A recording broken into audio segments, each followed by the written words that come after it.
اور اگر کسی عورت کو اپنے خاوند کی طرف سے زیادتی یا بے رغبتی کا اندیشہ ہو تو میاں بیوی پر کچھ گناہ نہیں کہ آپس میں کسی قرارداد پر صلح کر لیں، اور صلح خوب چیز ہے،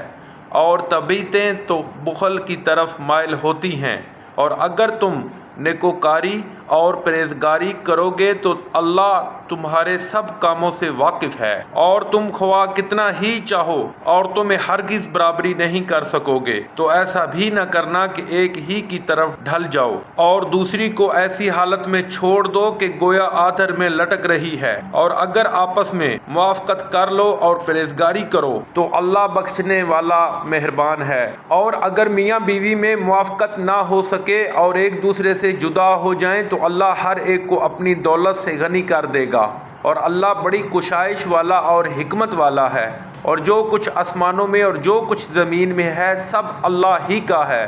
اور جن لوگوں کو تم سے پہلے کتاب دی گئی تھی ان کو بھی، اور اے محمد صلی اللہ علیہ وسلم تم کو بھی ہم نے حکم تاکیدی کیا ہے کہ اللہ سے ڈرتے رہو، اور اگر کفر کرو گے تو سمجھ رکھو کہ جو کچھ آسمانوں میں اور جو کچھ زمین میں ہے سب اللہ ہی کا ہے، اور اللہ بے پرواہ اور سزاوار حمد و ثنا ہے۔ اور پھر سن رکھو کہ جو کچھ آسمانوں میں اور جو کچھ زمین میں ہے سب اللہ ہی کا ہے، اور اللہ ہی کارساز کافی ہے۔ لوگو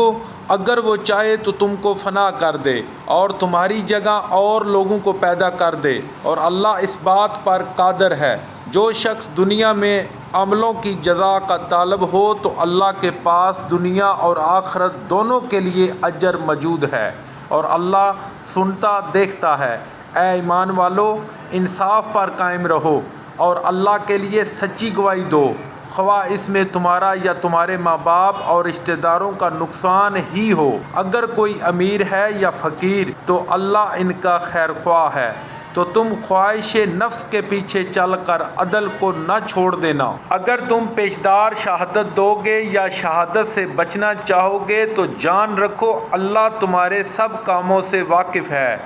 مومنو،